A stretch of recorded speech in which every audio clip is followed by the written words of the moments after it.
नमस्कार, आप सभी का एपी क्लासेस में स्वागत है। आज हम पढ़ेंगे अस्थायी उत्तक के बारे में। अस्थायी उत्तक विभाज्योतक उत्तक से ही बने होते हैं, लेकिन वे अपनी विभाजन की क्षमता को खो चुके होते हैं।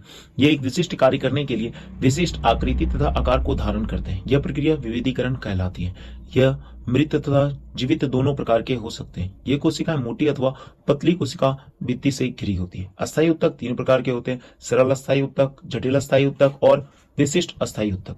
सरल अस्थायी उत्तक वैसे उत्तक होते हैं जो एक प्रकार की कोशिकाओं से मिलकर बने होते हैं, अर्थात इनकी कोशिकाएं समांगी होते हैं। सरल अस्थायी उत्तक तीन प्रकार के होते हैं: मृदु उत्तक, अस्तूलकोण उत्तक और दृढ़ोत्तक उत्तक। मृदुत्तक उत्तक ये सबसे सरल तथा अविशिष्ट उत्तक होते हैं। ये जीवित कोशिकाएं होते हैं। इनमें अंतराकोशीय स्थान पाया जाता है जो गैसीय विनिमय में सहायक होता है। इनकी कोशिका भित्ति पतली होती है जो सेल्यूलोज तथा कैल्शियम पैक्टेट की बनी होती है।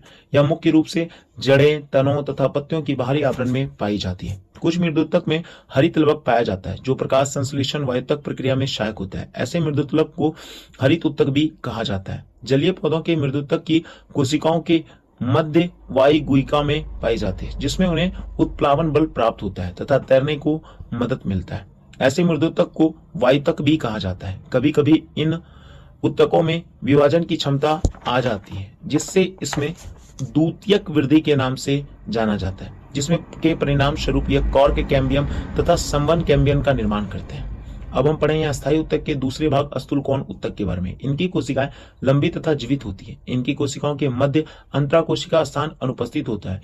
यह पौधों के विभिन्न भागों को बिना टूटे हुए लचीलेपन प्रदान करती है, जैसे पत्ती, टहनी इत्यादि। ये पौधे को यांत्रिक सहारा प्रदान करते हैं।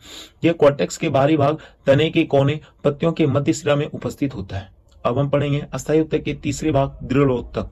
इन उत्तक की कोशिकाएं मृत पाई जाती है। इनकी कोशिकाएं लंबी तथा पतली पाई जाती है। इनकी कोशिका भित्ति सेल्यूलोज तथा लिग्निन की बनी होती है। इनमें अंतःकोशिकीय स्थान अनुपस्थित होता है। यह उत्तक पौधे को कठोर तथा मजबूत बनाता है। ये पौधे को यांत्रिक सहारा